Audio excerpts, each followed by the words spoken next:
Welcome to the Road Less Travelled with Tiffany Rosenbaum. This podcast is about sharing the success and failure of entrepreneurs. Join in and learn from others' mistakes so you don't have to go through the same hardships in business.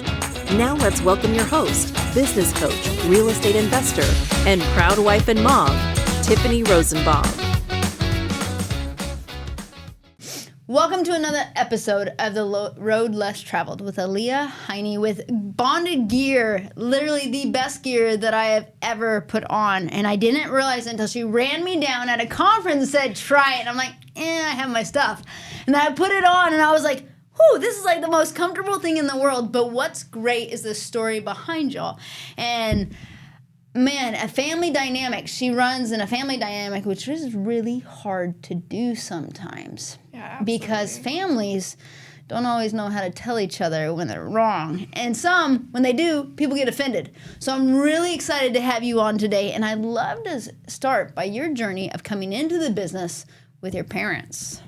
Yeah, absolutely. I feel like a good place to start is I was actually a Division I track and field athlete. So I like this. Okay. Yes. Competitive. Very competitive. So yes, I in high school, I was a sophomore when COVID hit. So at this point, I had lost my whole sophomore season for track and field. I remember being absolutely devastated. Track and field was my whole life. It was my identity. It was who I was. It was what I was good at. It's what everyone knew me by. As Aaliyah, she was fast. She was really good at track. So when that got taken from me, I remember being devastated. I went to my dad and I was like, I want to give up on my dream. I'm done. This is hard. And I remember he sat me down and he's like, Aaliyah, you need to get your mind right. You need to get your mental right. You need to take care of your body and you're going to reach this goal ultimately. So for 2 years, I grinded. My dad actually built an entire gym in our garage at the time. So I credit that to getting me a full ride Division I track and field scholarship, actually. Wow, that's amazing. Yes. What school? I started at the University of St. Thomas, and then I actually transferred after that to North Dakota State University. Wow. That's exciting. Now, I got to tell this one story because I know you're not going to mention it, but we were at a conference, and this guy, I knew he was plastered. He was drunk really bad. And I don't know the conversation that happened, but all of a sudden, he wanted to race you. Yes. So tell me about the conversation, and then we'll go into what happened, because it was actually really funny. Yeah. So my dad, Chris Heine, CEO of Bond Branded Gear, he gave a speech at the Brand X conference, which is where I originally met you and chased you down. And my dad had mentioned how I was a Division I track and field athlete, and this guy had come up and challenged me and thought that he was faster. He was talking some crap. And I was like, okay, I'll race you if you want to lose. And he decided to, step up to the challenge, and we raced twice. The first time he fell on his face. Oh, it was bad. It was really bad. We have it on video. And the second time, he made it through, but I smoked him both times. It wasn't even a competition, though. It was. But what's interesting is, an athlete's very competitive. Yes. But no one sees really what goes in behind it. The work ethic you had, the grind that you talked about, going through COVID when everybody's season was gone. I love that your dad was like, you got to get your mind right. You got to work on this. You can do this. You can do this. And then you get a full ride scholarship, which is really hard to do at Division I. That's not easy. So congratulations. Thank you. So how did this transpire? You raised someone. You did Division I. How many years did you do Division I? So I did it for a year and a half. My first school that I actually went to, the University of St. Thomas, when I committed there, one of my things was that I decided that I didn't want to be vaccinated. It was just a personal belief that I had. And I said, if I sign here, this is my one thing that I want to put out there that I'm not okay with. So 1 month into going to school, I started training. They decided that was something that they were going to mandate. Everyone on campus had to get it. Oh. I jumped through just about every hoop imaginable. I don't want to incriminate myself, but I tried to do everything I could to avoid that. Ultimately, it just wasn't something I could avoid. So I walked away from a $200,000 scholarship actually. It wasn't something I wanted to talk about for a while, but I'm actually really proud of it because I think it, is a testament to how strong I am in my beliefs. And that's a testament on a lot of things because it's also a testament that money's not the end. No. Because you walked away from a $200,000 scholarship, said, I have a belief and this is what I'm sticking to, which tells me you're going to be successful in business with whatever you do, because when you can walk away from something that $1, $2, business owners have to realize sometimes you have to walk away. So how did that feel, though? Go through the emotion of that, saying, I have to walk away from $200,000. That's insane. Yeah, I remember it being difficult, but at the same time, I believe so strongly in that I didn't have an issue walking away from it. I was also very fortunate that I had built some really good relationships with coaches along the way. I was recruited by dozens and dozens of Division I schools all across the country, so I really had my pick on anywhere that I wanted to go. So I was very fortunate that my hard work ultimately paid off, and I had those opportunities in front of me. So when it did come time, I entered the transfer portal. So you have a Division I athlete, you have one opportunity to transfer in your 4 years of college. So I used that opportunity. I had a really great relationship with a coach at North Dakota State University. They have a really great track and field team. So I transferred there, and I had a great freshman season. I was all conference and all my events, and I went to sections. I had a really, really good season, but I actually was injured the whole entire season. So I had a torn ligament, a bone fracture. My big toe was literally hanging on by a thread. It was horrible. So I ran on it all season. And by the end of the season, I had a second opinion back in Minnesota from a Vikings doctor. So he specializes in all of the professional football players in the United States. And he was like, we need to get you in for surgery immediately.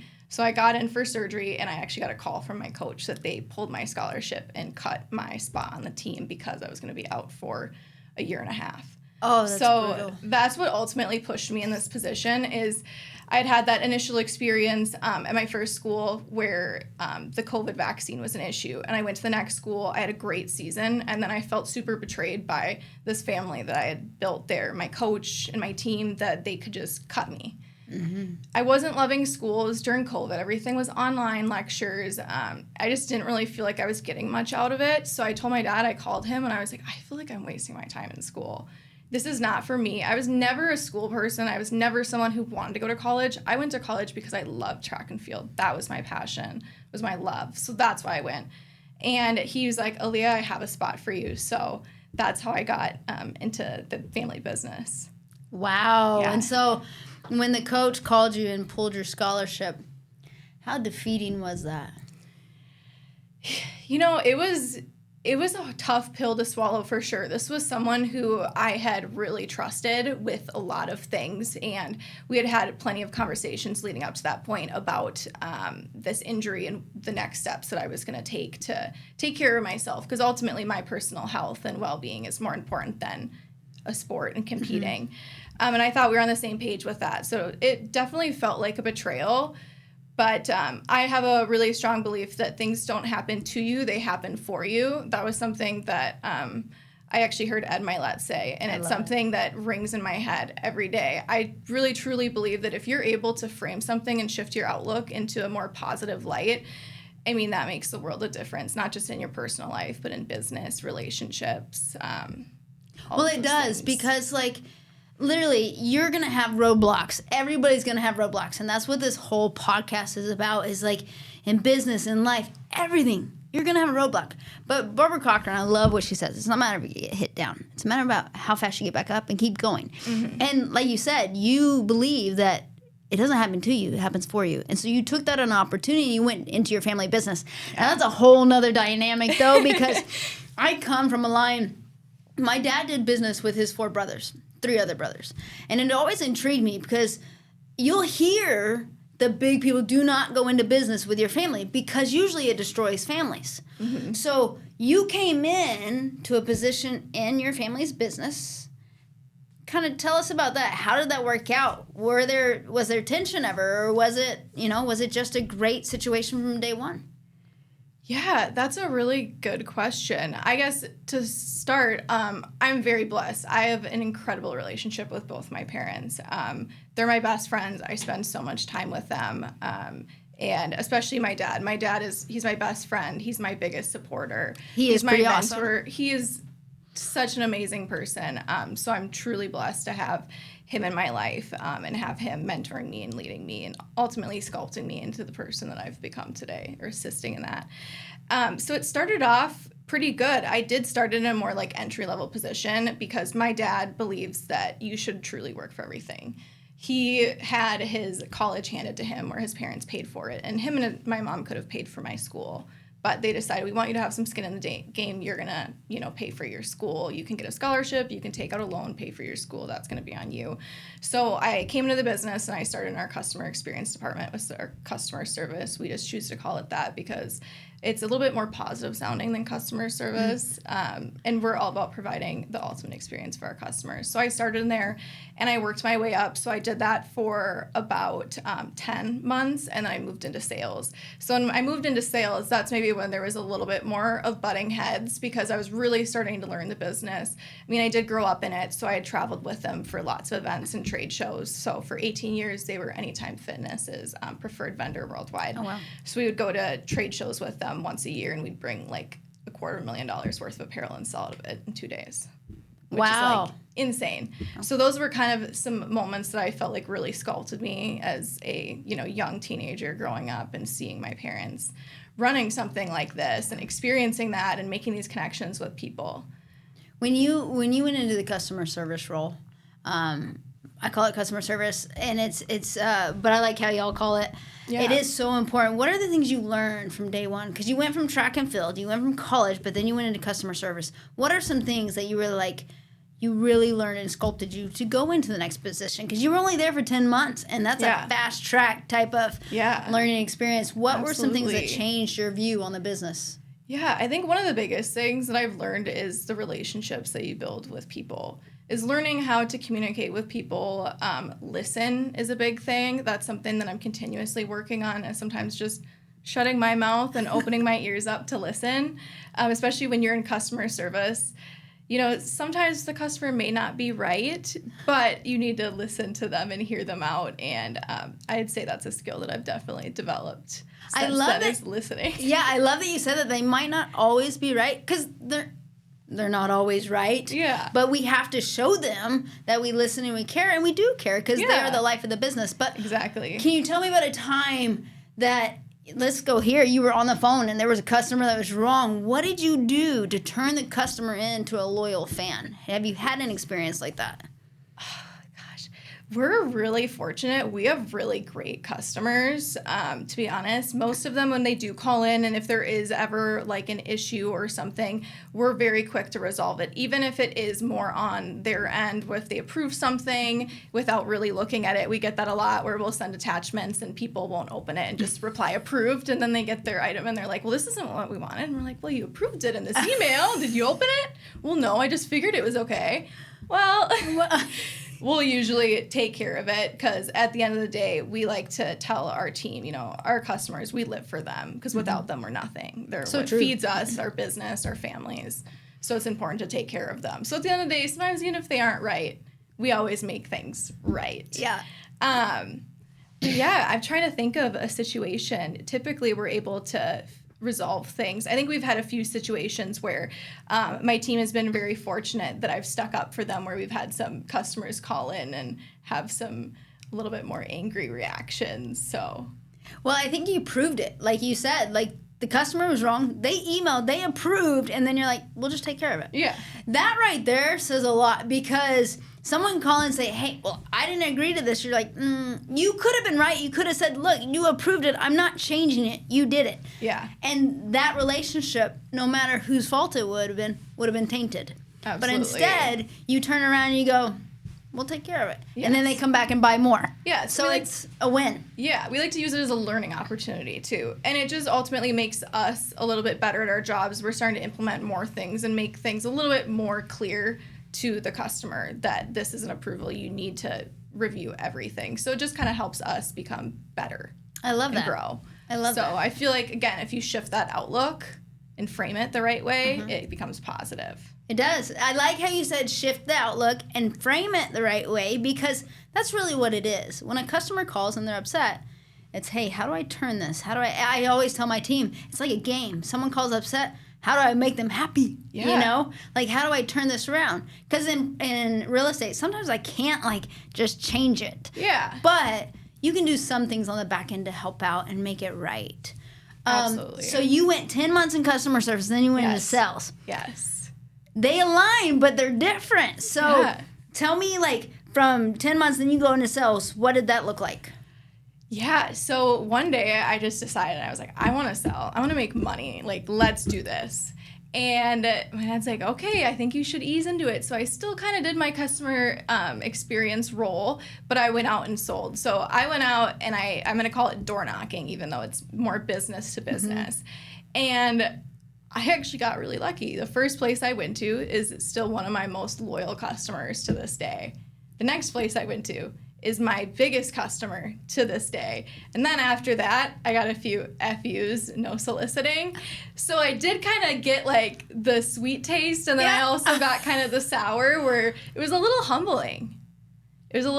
But one of the things that we do, and one of the things that I feel like has set me apart when I've gone out and tried to build these relationships, is actually this that I brought you.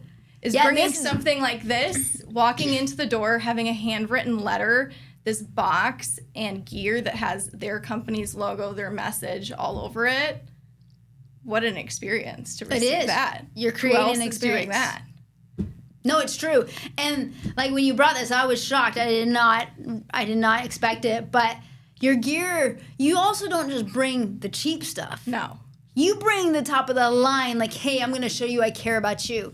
Yeah. And it's what you just proved. And if people and businesses will do that, they will put out, and if they will show they care, then people actually go to them, just want to do business with them, because it's like that relationship, the experience that you're creating. Absolutely. And it's not a transaction. You've proven your business and your sales and everything. It's more about the relationship. People that just look for transactions, a lot of times it doesn't happen. No.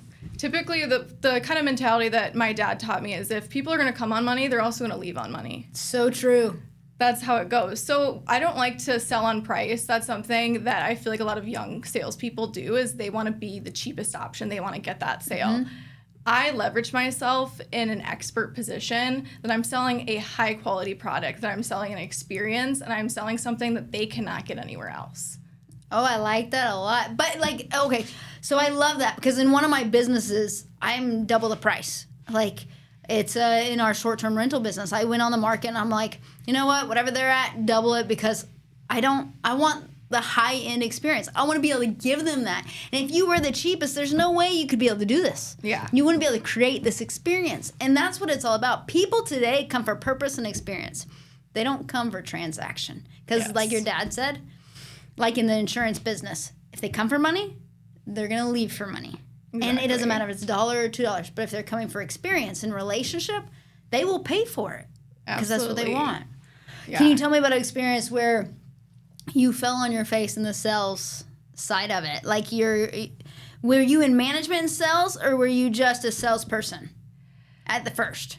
Yeah, I guess I wore so many hats. So I would do everything from going out and, making the connections to handcrafting these quotes, which you've seen are very time intensive. We put a lot of care into these quotes and making them look nice for the customers. So that would go into it, the meetings after it. And then there's also the more admin side of things, of actually putting together these orders, ordering the product and putting together the purchase orders, sending them off for approval, getting virtual proofs. So there's quite a few other kind of aspects of that role with the sales. There's a lot of crossover between our front office roles that we have with customer experience. Okay, so you had a lot of hats in that. Yes. Now you were in the sales position. You're still in the sales position a little bit, but you're in a different role now. How long were you in just a sales position? Just sales. I started in January of this year. Okay. And from up until now, so what is that, like 10 months? 10-ish months? Yeah. And then what happened? Yeah, so we had an office manager that we had for 10 years. And I had grown up in the business, so I had known her, and I'd always kind of had heard the conversations between my parents about her negativity and just the way that she treated other team members.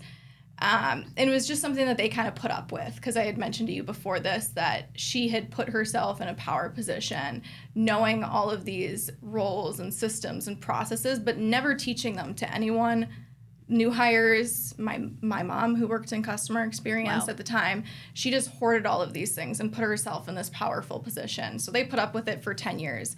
I had come on almost 2 years ago, and her and I immediately started to butt heads because I was not one for the attitude that she was putting out. And I could just, it's something that your customers can feel too.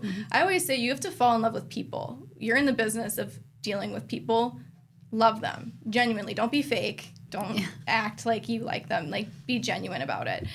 But yeah, her and I had butt heads for a while. It got to the point where she would almost try to like throw me underneath the bus or make me look bad to my dad. Which I don't like to play like the family business like card, you know, me and my dad's relationship. But why would you do that? So there was one like last straw moment where she had a very negative attitude about a customer that had reached out to her 30 minutes after working hours when she was an hourly employee getting paid time and a half working, and she didn't want to deal with this customer at 5 o'clock at night. And I remember calling her out, and she stormed out of my office, slammed my door, and I heard her in her office throwing stuff around and making all this noise. And she had gone out back to leave, and my dad called her, and we decided we're going to wipe our hands of this because we just cannot have that anymore. So I will not lie, that transition of getting rid of her and then me stepping into that role was not easy. I knew it wasn't going to be easy. It had been brutal because she had all the information. Yes. Okay. Yeah. So it was a lot of struggling to figure things out. It was a lot of piecing different parts of the puzzle together with different employees. A lot of just figuring things out and struggling through it. But in the end, we're coming out from it, and I'm so, so thankful that we made that decision finally, because we're starting to run EOS traction in our business. Oh, I love that. And as you know, right seat, right person, we have our core values, and she was not meeting any of those core values. So if we truly are going to follow this model, you need to get rid of those people that don't align with where you're going, because they're ultimately going to hold you back. Oh, 100%. And I love that you mentioned, I'm going to actually reiterate it because I don't know if the viewers actually heard it. Traction is a book you can actually read as well. I've read it many times. Love it. And if you're running a business, you should have definitely read Traction by now. So y'all are running that. Yes. So when she left and you came in and you say it struggled, did you ever look back and go, crap, what did we do, for a second? Or were you always excited that she was gone? I was excited that she was gone. It felt like instantly a weight off my shoulders. I remember when we made the call, I was like smiling after. I was like, okay, this just feels so good to finally have that. Because I truly believe that, you feed off energy. And if someone's putting out that negative energy, it's going to be absorbed by everyone. Oh, 100%. In that area. So getting rid of that ultimately felt like so much weight off our shoulders. It was hard. But I was like, I'm up for the challenge. I want to figure this out. For me, it's win or die. I have that written on my whiteboard. You win or you die. There's no other option. So for me, someone who takes such a high level of ownership in everything that I do, but especially this business, because this business is what provided me with the lifestyle that I had growing up. So I think that makes me appreciate it even more and want to work even harder to take care of it. So for me, it was like, I'm just going to put in extra hours. I've been working 80 hours a week to keep things going, to keep things running. It's our busiest time of year. So the timing maybe wasn't great, but what am I supposed to do? You figure it out. That's my favorite phrase. You just figure it out. Yeah. What else are you supposed to do? At the end of the day, you're going to have to let go of people. And that's what viewers need to understand. Like when you read Traction or whatever, you're like, oh, they don't align. Yeah. If they're not aligning, then they're actually holding you back. Absolutely. And you can't grow to the size you want to grow unless you get all on the same page. We talk about alignment all the time.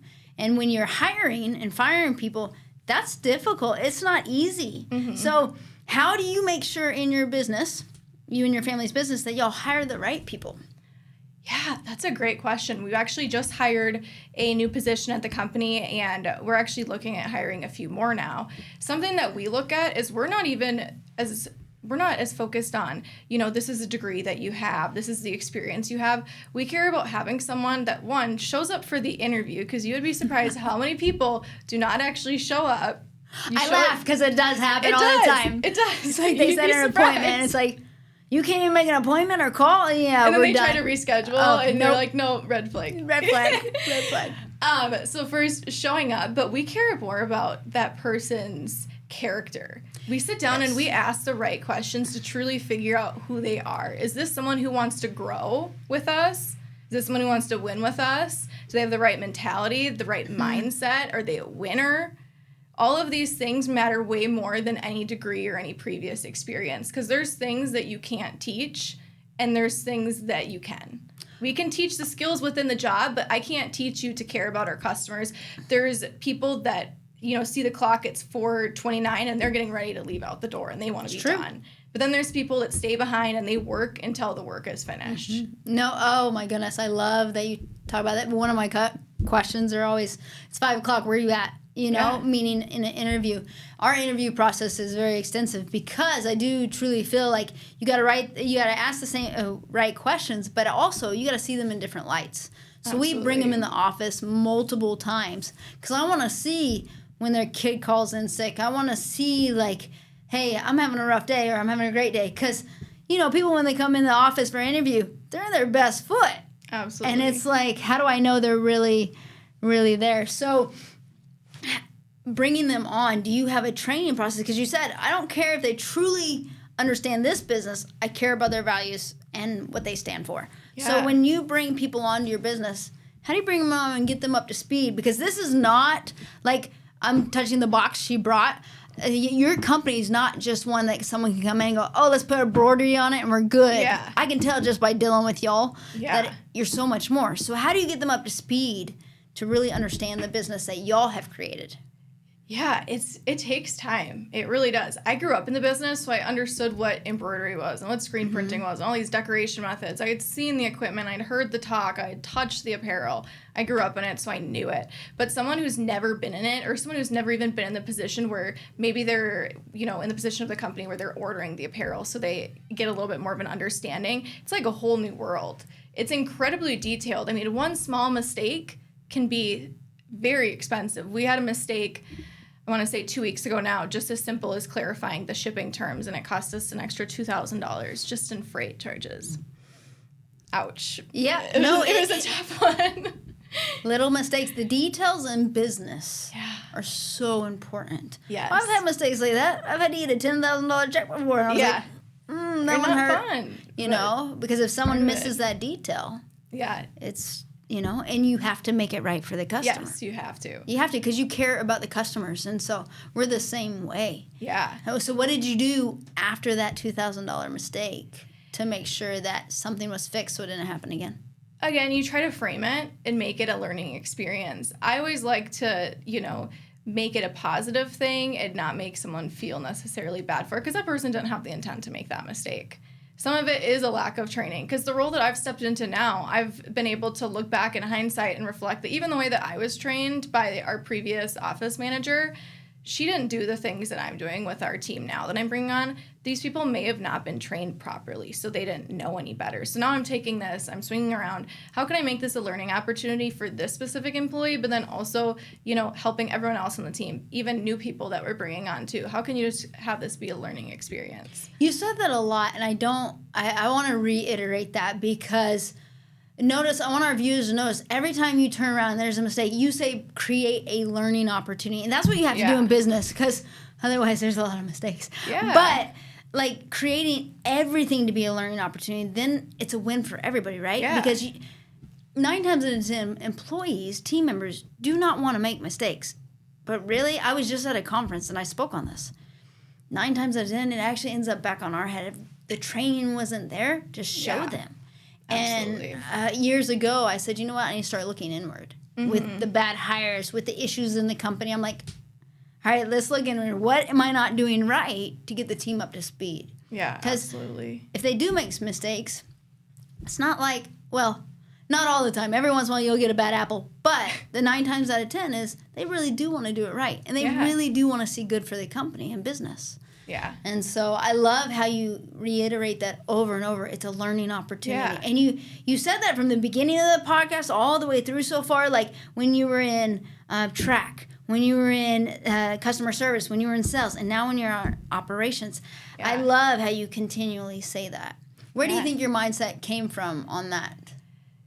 I think part of it is something, especially being a younger woman, is I really try to control my emotions and my feelings. I try to come at everything from a level head. If I react in, anger, frustration, like sadness, any of those things where I'm like a big feelings person. If I'm angry, I'm very angry. You can tell exactly how I'm feeling just by looking at me. So if I can kind of control my feelings and take that out of it, and make it a learning opportunity, I feel like that's where that comes from. Is it something that I've received feedback on from mentors, from my dad in specific, is getting your mental right.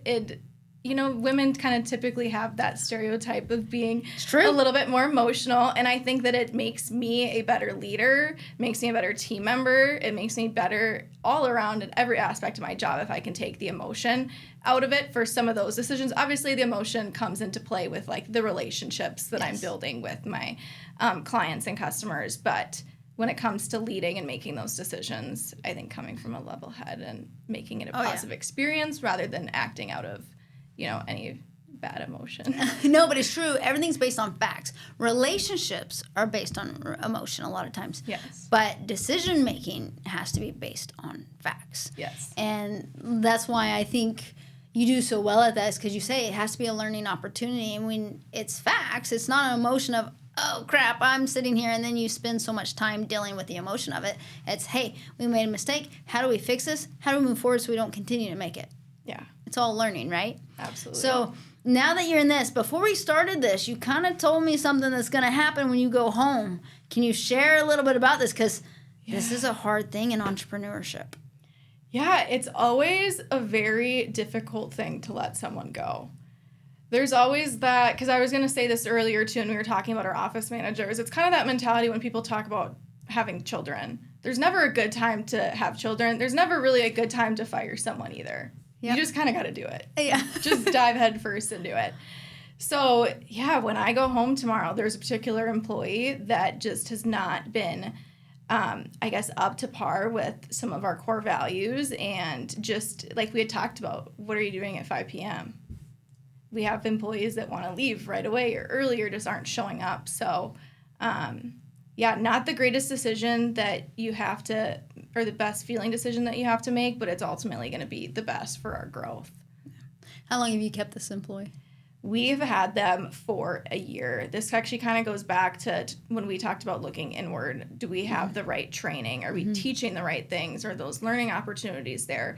Our previous office manager, what she would do is when there was a mistake or something that happened that wasn't right, instead of bringing it to that specific employee's attention and making it a learning opportunity and showing them, here's what you did, this is why it's not right for our systems and our processes that we have, here's how we're going to fix it and do it properly going forward.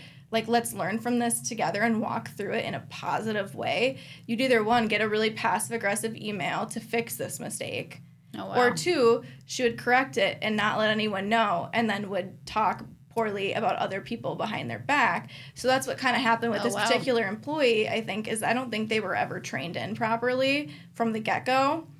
And these mistakes have just kind of become a habit-based because they were never corrected. And those are some of the hardest to correct. And a lot of times they don't want to correct them. Yes. Because they were like, well, I was trained this way. Well, okay, there's new. Okay. Yes. So I love that. So when you decided, why did you decide that you have to let them go? Because I think at this point, me stepping into this new leadership role, I'm trying to become a really good leader. I'm trying to learn from things that my dad has told me that he's not done great in the past, because he's been on this whole transformation journey of becoming a better person, a better leader, a better father, a better husband. And I mean, he's just done amazing. I couldn't be more proud of him.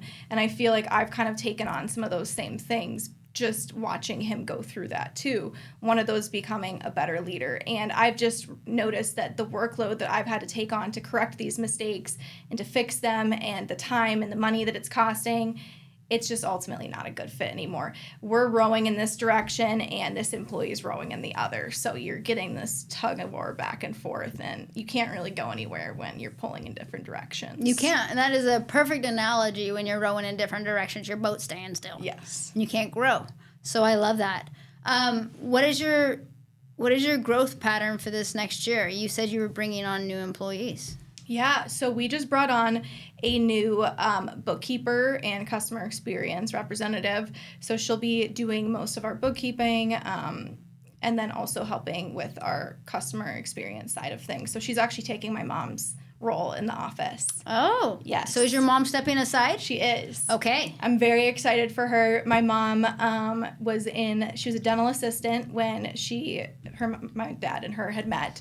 And then they actually had owned an Anytime Fitness at one point. They had the franchise location of that. So she had stepped in and worked in that business. Okay. And then she kind of got dragged into Bond too. She's done it for a really long time, but just gotten to the point where that's not where her passion lies. So I'm just super excited for her in this next journey that she's on. She's figuring her way out with what she really wants to do and what she's passionate about. So we found someone to step in that I'm going to train. She's going to help train and mold, and then she'll be able to step aside here soon. And that's awesome. Yeah, I'm super excited for her. So let's go back to the family dynamic real quick. And she's stepping aside, which that's what she wants to do. But what do you and your dad do when he's ultimately the owner and you're over operations and you're going to have ownership? But when y'all disagree, there's got to be disagreements. Come on here. Let's be honest here. But when y'all disagree, what do y'all do? This is going to sound so funny, but we actually don't really disagree that much on serious things. Okay. It's more like stupid little things. Like we would disagree on the placement of where a logo should go on a sweatshirt. And that would be a disagreement that we would have. Okay, so when that disagreement happens, which is funny you say that, because a lot of times people do disagree over the little bitty things. Yes. So, and the placement of a logo, some people would say is very important. Yes. So when y'all disagree of that, what do y'all do? So in the cases that it has happened, it's been his customer or relationship. Okay. So I'm like, okay, this is you. You got it. I gave you my opinion, and if you don't agree with it, that's okay. This is your call. But he ultimately trusts me with every other decision. There's so many decisions I make on a daily basis where I don't even run it by him because we know each other to the point where like we can finish each other's sentences and like make the same jokes, and we're very, very similar in that way. So he trusts me. He tells everyone that, I am able to make a lot of decisions without him, and he respects and values my opinion. Even though I maybe don't have he has 30-something years in the industry, and I've got 2, but he still values my opinion. But what's interesting by what you said about how you said, well, I gave you my opinion, ultimately it's yours. It sounds like that y'all don't have pride. It's like, hey, what's best for the business? And at the end of the day, that's what we do. Yeah. It's not about me or you. It's about the business. Yeah. And businesses and families that can do that end up being successful because it's not about, oh, I'm right or you're wrong. It's about, hey, ultimately, this is your decision. Mm-hmm. Here's my opinion. Run with what you think's best. Yeah. I think where our really positive business relationship stems from is, I don't even think I had mentioned this to you. I'm sure Chris had mentioned you at some point this, but I'm actually 3rd generation of this business. So his dad actually started the company. So him and his dad and brothers, they were all, so his dad, his mom, his sister, and 2 brothers and him were all in the business at one point.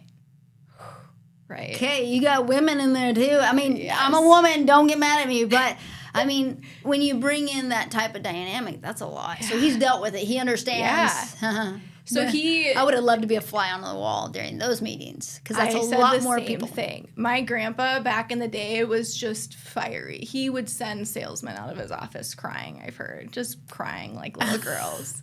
So he was very tough. I mean, you know, that generation, especially the men.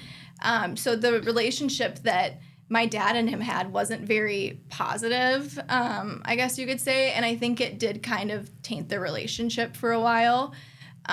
It's obviously good now. But I think that's kind of where it stems from, us trying to come from a place of like love. Like at the end of the day, like, yes, you're my dad. Yes, you're my boss. Like you're 10 other things. But like, let's come from a place of love and like not disagree on things that are going to cause an argument like that. Yeah. No, that's awesome. That's no good. Because my great grandfather started a business, and so his son-in-law, and then it became my dad and his brothers, and they did church together. They lived all on the same street, and I always went to him, and I was like, how is that, you hear don't do business with family, but y'all aren't just in business, y'all are in church and everything else, y'all run together.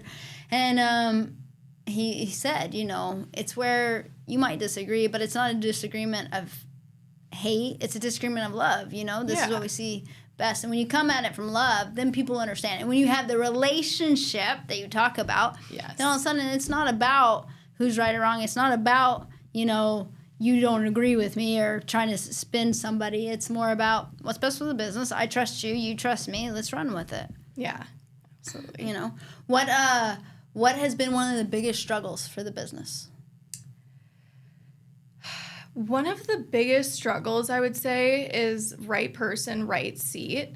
We actually were looking to hire someone for the position that I stepped into, but I had mentioned to you, it's really difficult for someone to step into a business that they, know nothing about.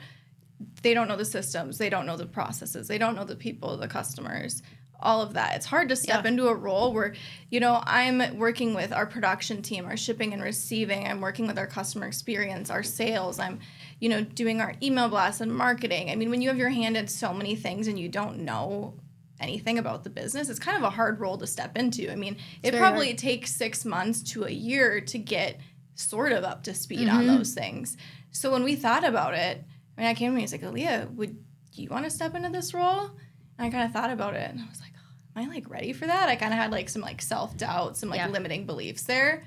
But I was like, no, I'm up for the challenge. Let's do it.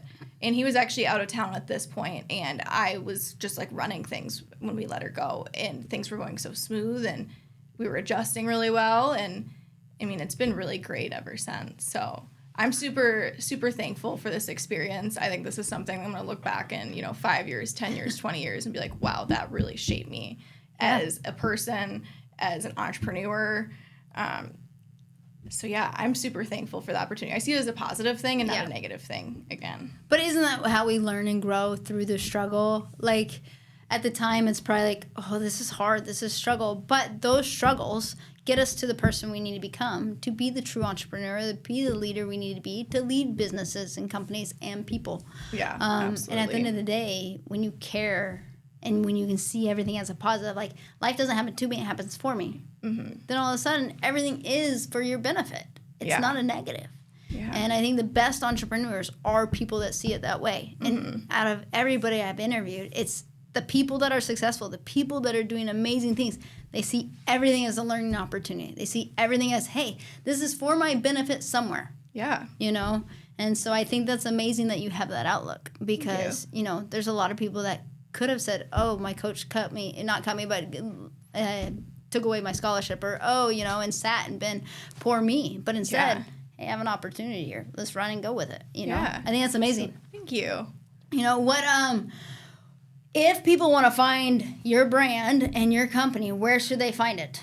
Yeah, so we've been pretty active on Instagram. That's where we post a lot of our, up and coming projects. We talk about our online stores. We give tours of our facility. We talk about all the different cutting edge decoration methods, brands that we carry. So Instagram, it's just Bond branded gear. Also, official Chris Heine, he posts a lot about it too. And then just Aaliyah Heine, we both post about Bond quite a bit. So this year we're doing a lot of trade shows. We're looking to do more events. We're looking to do some more speaking like we did at Brand X. Really just get out there and expand our reach. Social has just been such a great tool for us. No, it's amazing. I love your brand. Thank you. But 3 questions to finish up, because I want to be respectful. What is the best advice you've ever received? The best advice. I would say that things don't happen to you, they happen for you. But I always like to think, too, that growth doesn't come without pain. I mean, you like to work out. I've seen you. I follow you. You're hitting your early morning workouts, grinding. Yep. Just like fitness. I mean, your personal growth, your business growth, that doesn't just come easily. And if it does, what's the point? That's not rewarding. No. It doesn't make you feel special that it just came easy. I mean, how many people have to fail time and time again to actually build a business that's profitable?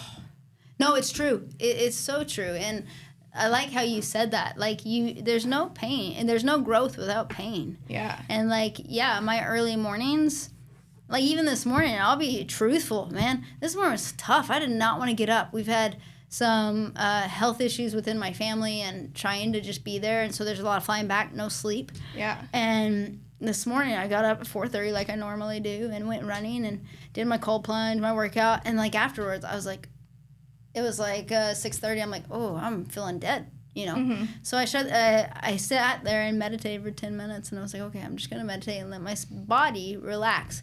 Yeah. But then it's like, all right, it's time to go. It's time to go again.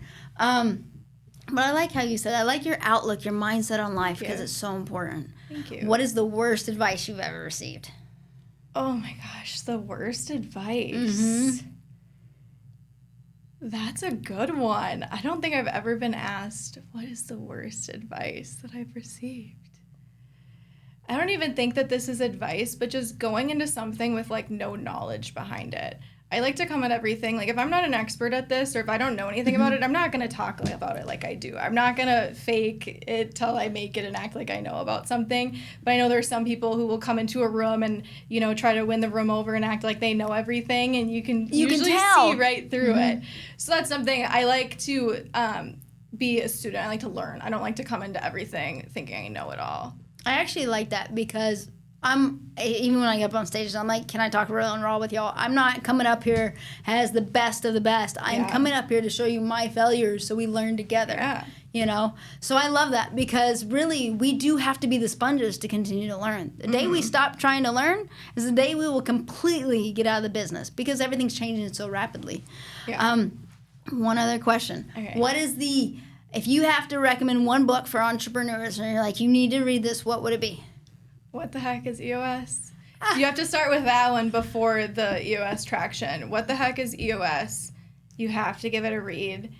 I mean, yeah, it is. It gives you the blueprint to build a successful business, to build a culture, which is so important. That's something when I stepped into this role is complete culture shock, complete 360.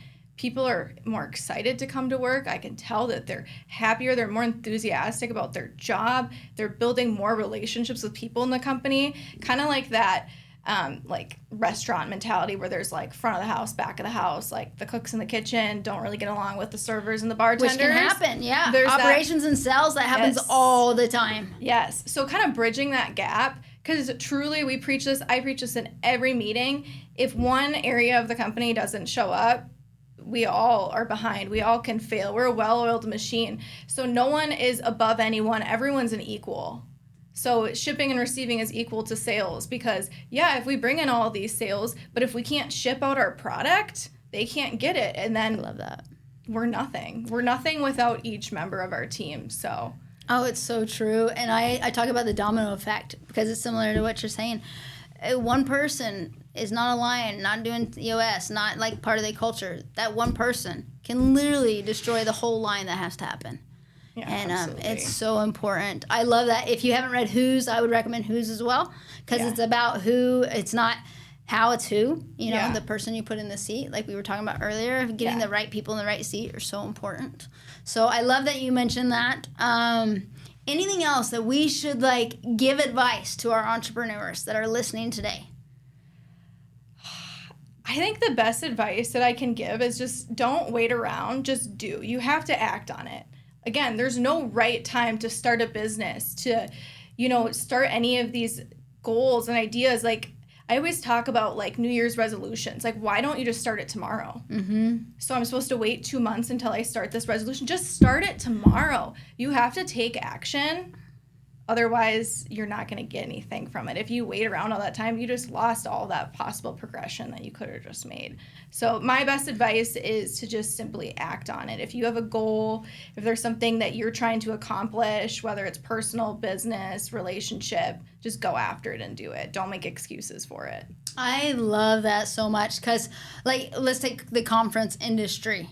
9 times out of 10, people go to conferences, they get motivated, but then they leave and they don't implement. Yeah. So my big word is implementation. Like, you implement on a daily basis. You have to complete something. You have to implement something. Because if you're just listening or just taking information, but you're not implementing, then it's not helping. You know, you got to implement. You got to act. You got to run with it. Yeah, absolutely. And with the industry, with the big social media, craze about groups and communities, that's all great as long as you're taking something and implementing something. If you're just sitting there listening, not implementing anything and just spending money, at the end of the day, it's not helping. Yeah. It has to be. Absolutely. It has to serve you in some way, and you have to serve it. Yeah. It has to be a win-win.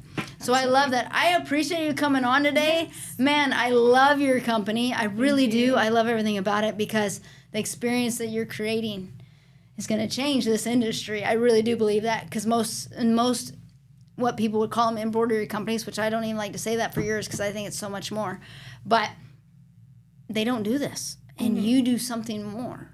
And I think people need to see that. And so thank you for coming on the podcast. Your Road Less Travelled. It's amazing. So we will shoot people your way. Thank you. Thank you so much. Thanks for tuning in today to the Road Less Travelled. If you're organizing an event, workshop, or simply planning something exciting and would like to have Tiffany Rosenbaum join you or want to have her on your podcast, visit TiffanyMRosenbaum.com and click on Book Tiffany to get started.